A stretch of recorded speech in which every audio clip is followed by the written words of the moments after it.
Bismillahirrahmanirrahim. Assalamualaikum warahmatullahi wabarakatuh. Perkenalkan, nama saya Siti Endar Kofifa dari jurusan Sosiologi Fakultas Ilmu Sosial dan Hukum Universitas Negeri Makassar. Jadi pada kesempatan kali ini saya akan memenuhi penugasan dari mata kuliah Sosiologi Gender, di mana pada penugasan kali ini ialah review novel karya Nawal El-Saadawi, yaitu Perempuan di Titik Nol atau Woman at Zero Point. Pertama-tama saya ucapkan banyak terima kasih kepada Ibu Jusnawati Esos MSI selaku salah satu dosen pengampu dari mata kuliah Sosiologi Gender yang telah memberikan kesempatan saya untuk mereview novel karya Nawal El-Saadawi, yaitu Perempuan di Titik Nol. Jadi langsung saja di sini saya akan mereview novel yaitu Perempuan di Titik Nol atau Woman at Zero Point, di mana ini adalah novel dari karya Nawal El-Saadawi yang dimana terbitan pertama pada tahun 1975 dengan genre novel fiksi dan halaman sebanyak 114. Jadi, Nawal El-Saadawi ini ialah sebagai penganut feminis eksistensialisme, di mana Nawal mencoba memberikan solusi bagi perbaikan eksistensi perempuan dengan cara bekerja, belajar, menjadi agen perubahan dan tangguh. Seperti juga pernah disinggung secara singkat oleh Morris, bahwasannya novel ini mengandung muatan perlawanan terhadap dominasi laki-laki, di mana melihat isi dan misi novel tersebut akan ditemukan beberapa pandangan yang sangat dekat dengan konsep feminis eksistensialisme yang disarankan oleh Simone de Beauvoir dalam Second Sex. Dengan istilah yang sangat ekstrim, sebenarnya novel tersebut merupakan bentuk praksis dari konsep idealis Beauvoir dalam Second Sex, di mana kesamaan tersebut ada pada cara pandang pengarang, dalam hal ini Nawal, terhadap posisi perempuan dan juga eksistensi dirinya, di mana terdapat sebab-sebab penindasan dan pemecahan persoalan perempuan, juga pada persepsi status pelacur dan seorang istri, dan juga bagaimana strategi pengentasan perempuan dari penindasan laki-laki. Oleh kesamaan tersebut, Merriam-Webster Encyclopedia of Literature menyebut bahwa Saadawi sebagai Beauvoir-nya dunia Arab. Makanya, dengan sengaja tulisan ini dibuka dengan pandangan Sartre yang dipakai sebagai landasan konsep feminis Beauvoir, yaitu man is nothing else but that which he makes himself, di mana manusia bukanlah apa-apa sampai nanti ia menjadi apa-apa karena dirinya sendiri. Jadi untuk bisa menjadi apa-apa, yang dimaksud Sartre di sini ialah tidak hanya laki-laki saja yang berhak berpeluang dan bisa menentukan dirinya sendiri. Jelas bukan, karena pada kenyataannya pernyataan di atas dikemukakan Sartre dalam konteks pembicaraan filsafat eksistensialisme. Dari pernyataan Sartre tersebut merupakan uraian analisis deskriptif dari sebuah novel yang menggambarkan keteguhan kehendak diri seorang perempuan. Ia dapat mengubah dirinya dari perempuan yang bukanlah apa-apa hingga menjadi apa-apa karena tekadnya sendiri, sehingga novel tersebut dinamakan atau diberi topik berjudul dengan Perempuan di Titik Nol atau Woman at Zero Point. Oke, di sini saya akan mengkaji materi pertama, yaitu feminis eksistensialis, mereview feminis eksistensialis. Beauvoir mengembangkan konsep-konsep feminis berdasarkan filsafat eksistensialismenya, yaitu Jean-Paul Sartre. Bagian filsafat Sartre yang paling dekat dengan feminis Beauvoir adalah konsep dengan être pour les autres atau being for others, ada untuk orang-orang lain. Nah, berdasarkan konsep ini, ia mengoreksi 3 argumen tentang perbedaan laki-laki dan perempuan yang pernah ada sebelumnya, yaitu biologi, psikologi, dan ekonomi. Selanjutnya, menawarkan argumentasi ontologis yang berdasarkan being atau ada.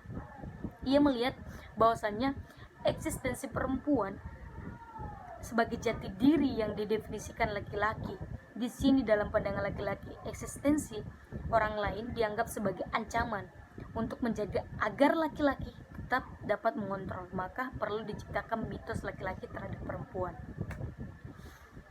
Nah, ada 2 hal yang digarisbawahi oleh Beauvoir.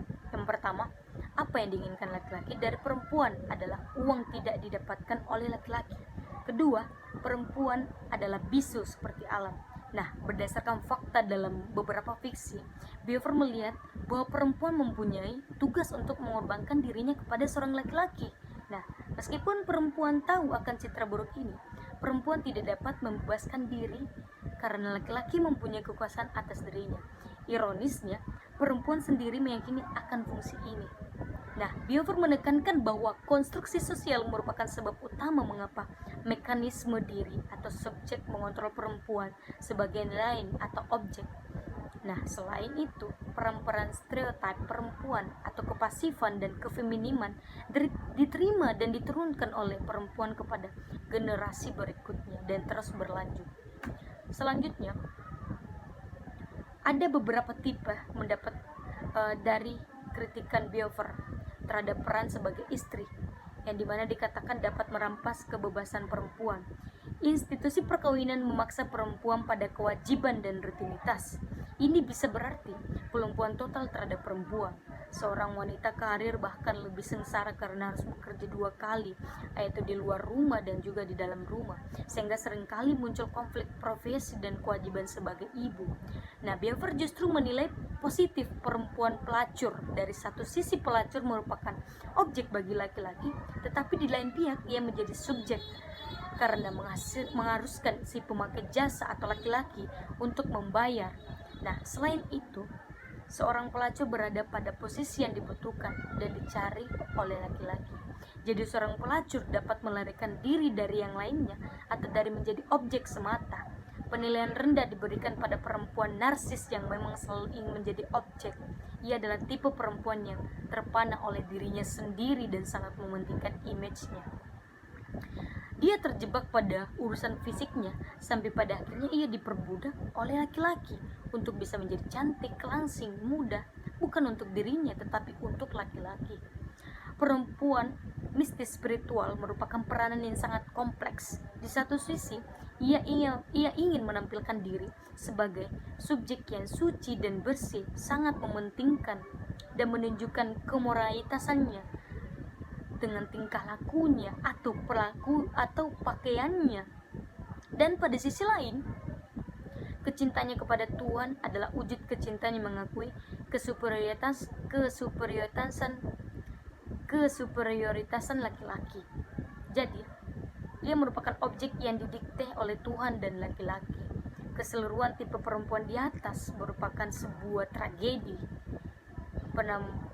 Peranan-peranan yang dijalani merupakan rekayasa dari laki-laki. Ini menurut kritikan dari Beaufort mengenai seorang perempuan, kebebasan perempuan. Selanjutnya, Beaufort menyarankan perempuan harus dapat menjadi arsitek bagi hidupnya sendiri. Perempuan pada dasarnya seperti laki-laki adalah subjek, bukan objek. Ia harus selalu ada bagi dirinya. Peran laki-laki untuk itu mengakui posisi ini sangat diperlukan. Jalan yang harus ditempuh perempuan untuk dapat mengubah kehidupannya adalah dengan bekerja, belajar, hingga menjadi intelektual serta harus menjadi agen bagi perubahan sosial. Seperti Sartre, Beaufort melihat kunci kebebasan bagi perempuan ialah ekonomi dan juga penghargaan masyarakat terhadap perempuan. Selanjutnya ialah feminisme eksistensialisme dalam perempuan di titik nol. Dalam hal ini saya akan mengkaji atau mereview Firdaus sebagai tokoh utama dalam novel ini menjadi sosok yang sangat dikagumi oleh si pengarang, dalam hal ini Nawal. Ia menjadi simbol pendobrak kekuasaan laki-laki dalam menindas perempuan. Sebagaimana Beaufort, Sadaway tidak melihat Firdaus sebagai perempuan yang tak layak dihargai karena profesinya sebagai pelacur. Justru sebagai pelacur, profesinya tersebut mampu memberi esensi pada dirinya sendiri, menjadikan dirinya sebagai subjek. Dengan tegar ia hadapi peristiwa-peristiwa buruk yang menimpa dirinya. Akhirnya ia mampu memberikan definisi pada dirinya sendiri, menemukan kebobrokan masyarakat yang didominasi oleh kaum laki-laki, berbuat sesuatu untuk menunjukkan bahwa ia sebagai perempuan bisa ada. Meskipun cara yang dipilihnya sangat radikal dan tidak manusiawi, tetapi di sisi lain dapat ditafsirkan muncul karena motif kekerasan dan kekejaman tidak hanya milik laki-laki. Dalam arti yang lebih luas, kekuasaan dapat diraih perempuan sepanjang perempuan sendiri mampu bertindak untuk meraih itu, sebagaimana pernyataan Sartre di atas. Selanjutnya, pengalaman masa kecil dan realitas patriarki. Firdaus adalah anak perempuan yang lahir dari keluarga petani miskin yang tak dapat membaca menulis namun taat menjalankan perintah agama Islam. Masa kecilnya diisi dengan kerja keras, membantu ibu seperti mengambil air ke ladang, membuat adonan dan membersihkan rumah dan kandang ternak. Dari beban kerja tersebut itu, Firdaus hampir tak pernah mendapatkan penghargaan berupa material maupun spiritual dari ayahnya. Hanya sekali saja ia merasakan diberi uang oleh ayahnya, selebihnya berupa kekerasan fisik. Untuk urusan makan pun Firdaus tidak dapat memperoleh secara layak. Untuk makan hampir dapat dikatakan tak berkecukupan. Hanya hayanya lah yang dapat menikmati kebutuhan tersebut secara teratur. Namun demikian, meskipun miskin, Firdaus masih tetap dapat mengenyam pendidikan sekolah dasar bahkan hingga sekolah menengah berkat bantuan pamannya. Pada masa kecilnya, Firdaus telah mendapatkan pengalaman seksual bersama teman mainnya yaitu Muhammadain, juga dari pamannya sendiri. Tetapi bagi Firdaus, pengalaman tersebut tak menjadi trauma buruk karena sebenarnya ia dapat merasakan kenikmatan darinya. Di sini tampak Sadawi ingin menunjukkan anakronisme antara ketatan beragama dengan perlakuan amoral seorang paman tega menggerayangi dan menggauli keponakannya sendiri di tengah masyarakat yang memiliki ketaatan agama yang demikian kentalnya, di mana ketaatan beribadah menurut Sadawi tak menjamin kehidupan pribadi yang bersih. Demikian juga dengan kekerasan atas budaya patriarki yang telah menjadikan Firdaus dan perempuan lainnya sengsara. Agama menurut Sadawi ternyata tidak dapat membendung perlakuan laki-laki terhadap perempuan. Untuk menomorduakan dan menekankan memukul istri adalah hal biasa bagi seorang suami. Kedudukan ayah di dalam keluarga bak raja di sebuah kerajaan. Semua anggota termasuk istrinya harus patuh dan mengabdikan dirinya untuk kepentingan suaminya. Karena perilaku seperti itulah telah menjadi tradisi, maka anak perempuan pun harus dibiasakan untuk bersikap dan berbuat seperti itu. Pengertian dan ukuran egois atau kejamnya menjadi tidak berlaku, karena ukuran-ukuran seperti itu hanya berada di tangan laki-laki. Jadi tak ada kemungkinan penilaian buruk tersebut disandang bagi dirinya sendiri. Bahkan hampir dalam tradisi patriarki seperti ditunjukkan oleh Sadawi, suatu keluarga sebenarnya tak mengendaki kehadiran anak perempuan. Sadawi melalui tokoh Firdaus ini seakan berusaha menelanjangi pribadi-pribadi yang tak lagi mengindahkan agama sebagai alat kontrol moral. Ia melihat bahwasannya fungsi agama yang tak lagi mampu melindungi wanita dari penindasan dan penyiksaan laki-laki. Bahkan justru dari agama tersebut perilaku laki-laki dapat dibenarkan. Kemudian, kalau agama sudah mengizinkan, bagaimana mungkin pemerintah melindungi perempuan? Justru pemerintah dengan sengaja mengukuhkan ideologi tersebut. Sebenarnya menurut Sadawi, kehancuran dan kejahatan justru diciptakan oleh laki-laki. Karena itu seharusnya laki-laki lah yang seharusnya dihukum mati, bukan Firdaus. Firdaus hanya ingin melindungi eksistensinya dan menunjukkan bahwa perempuan bisa berbuat sebagaimana yang dilakukan laki-laki terhadap kaum sejenisnya dan tak layak menerima penindasan tanpa alasan, bukan didasari oleh rasa dendam atas akibat yang Firdaus rasakan menjadi pelacur. Karena berdasarkan kutipan yang dari Firdaus, sejak semula ayah, paman, suami saya, mereka semua mengajarkan untuk dewasa sebagai pelacur, tetapi lebih karena kebobrokan laki-laki.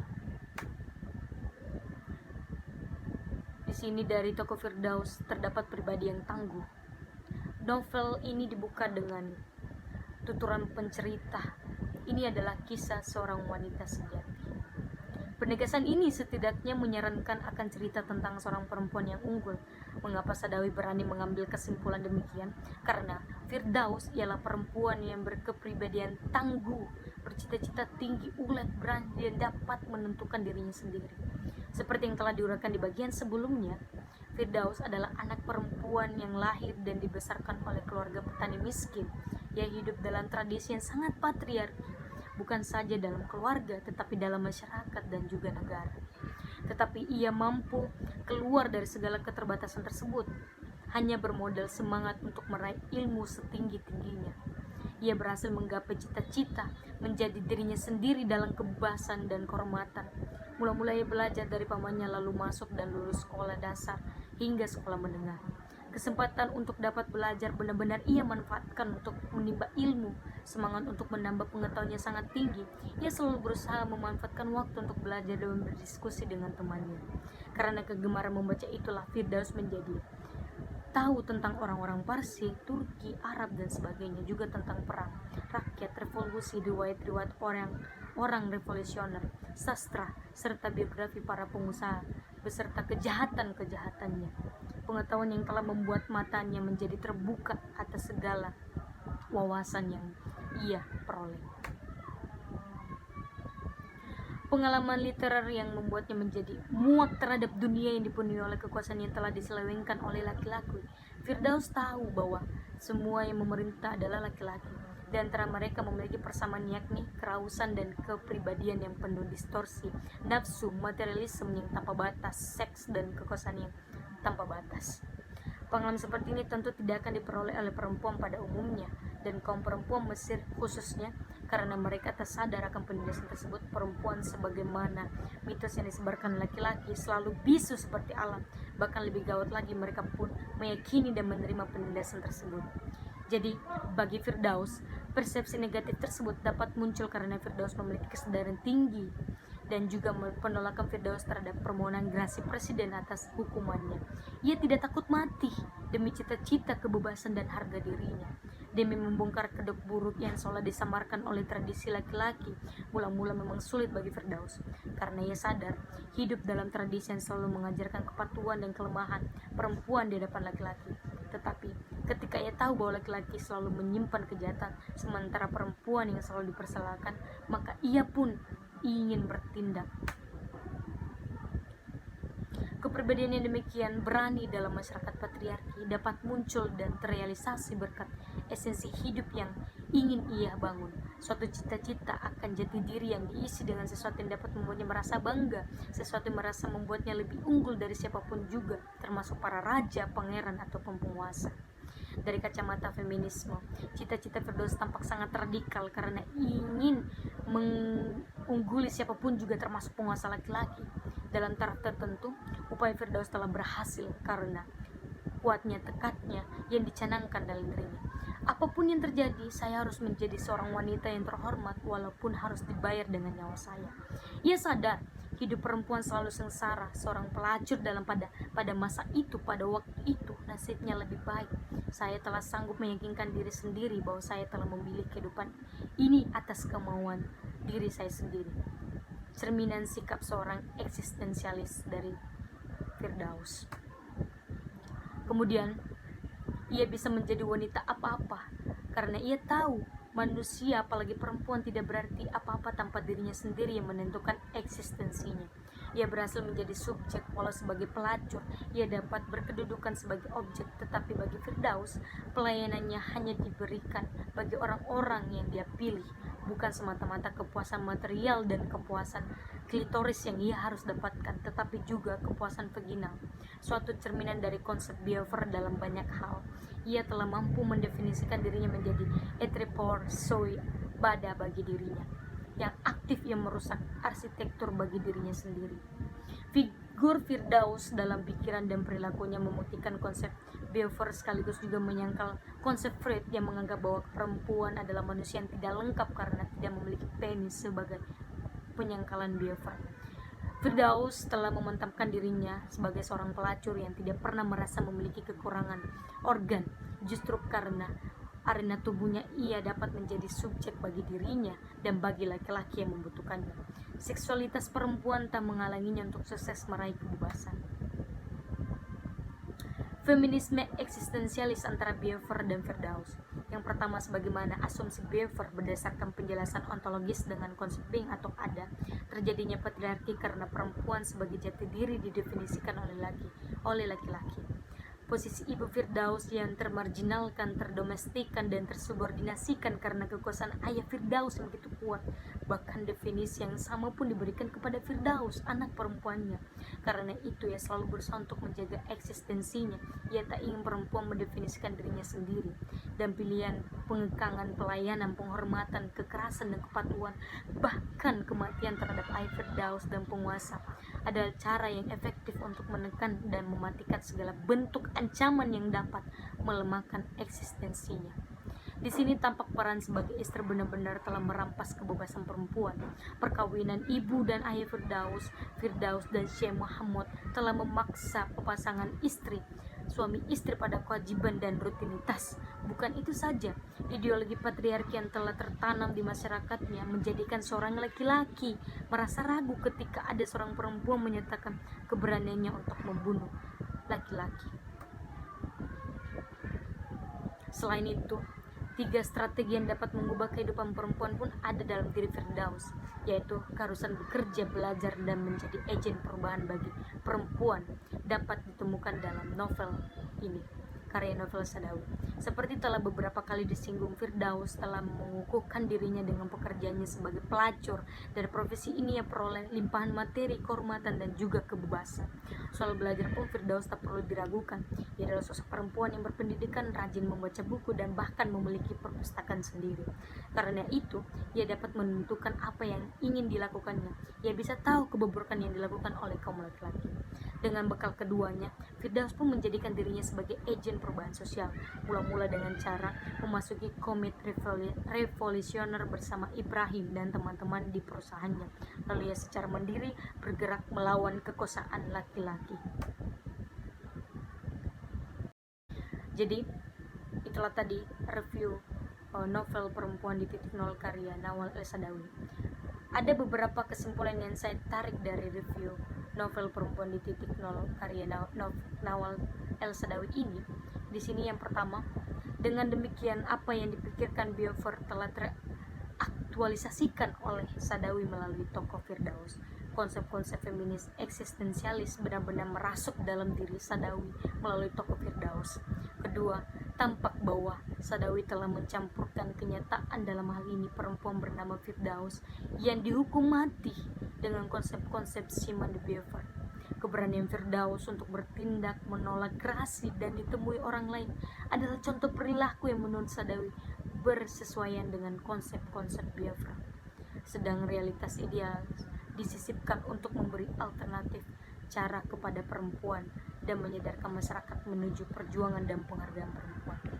Baik, itulah tadi hasil review saya mengenai novel Perempuan di Titik Nol karya Nawal El Sadawi.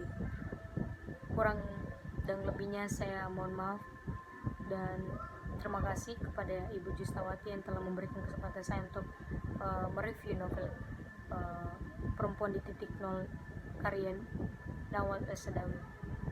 Sekian dari saya. Wassalamualaikum warahmatullahi wabarakatuh.